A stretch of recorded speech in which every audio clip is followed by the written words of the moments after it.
Hey, what up, Grind Time Nation? Welcome back to the next episode of Grind Time TV. I am Coach Alex Maroko, pronounced just like the country, spelled absolutely nothing like it. Glad to have you back here for another episode. We're gonna have a fun time today, mainly because we're kind of talking about video games. Now, I have never really been a big video game player, never really played them, growing up. I was always training on the basketball court or whatever, but I remember one night when I was a teenager, I was in like hard training, grind time days, basketball training myself, and it was like a Sunday night. I remember my family went to another family's house for like a family dinners or family's dinner or whatever, and I remember that this family, the house we went to, they had video games, and they had Mortal Kombat was the game that they were playing. So they had kids there, so I was, played with them or whatever, and I remember they were showing me Mortal Kombat.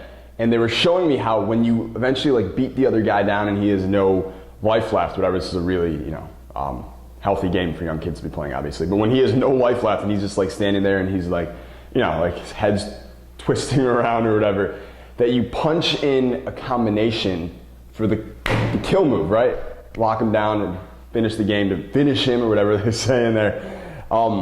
And the more and more that I read these Unguardable success stories that you guys keep sending in, the more I realize that Unguardable is actually a lot like Mortal Kombat.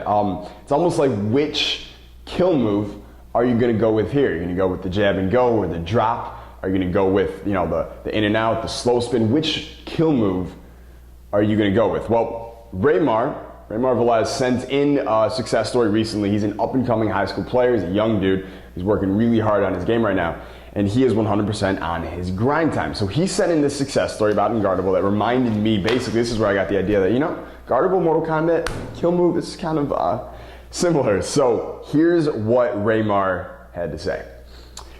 The jab and go is completely amazing for the first time using it. In a scrimmage after high school, I'd caught the ball on the baseline, so I quickly remembered the move. I did it how you said, and oh man, did he fall for it bad. I mean, it was so nasty. Everybody in the gym went crazy. Got on the ground and they told me that that was mean. The first time using it, and it did wonders, and I finished with a pull-up jumper and made it. It was an amazing feeling, making someone bite so hard one way effortlessly.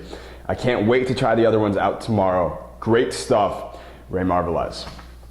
Well, you got it, boss. First of all, way to take immediate action with your kill moves, right? You pick up Unguardable and immediately, you learn the first move, or at least you watch the first video, something to get started that very day. You watch the jab and go, even if you didn't start the 7-day movement pattern training or whatever, but you saw it, you learned it, you saw me teaching it, and then immediately, next time on the court, you took action with it. You didn't just forget about it. You remembered the move, and look what happened, dude. You made the dude bite so hard the other way, you hit the pull-up jumper. Everyone in the gym went crazy for you, and that simply came because of the immediate action that you took. A lot of players would watch Unguardable and then won't use the moves. They're too lazy, or they don't want to think about it, or they don't believe in themselves that it'll work. You, on the other hand, are not any of those things, man, and I congratulate you for that. And pretty cool, that pretty soon that move, of beating a guy, making him bite one way, that's not going to be something that you get really excited about. That's just going to be, typical for you. And then, everyone in the gym going crazy for something that you did, or for hitting a pull-up jumper in someone's face,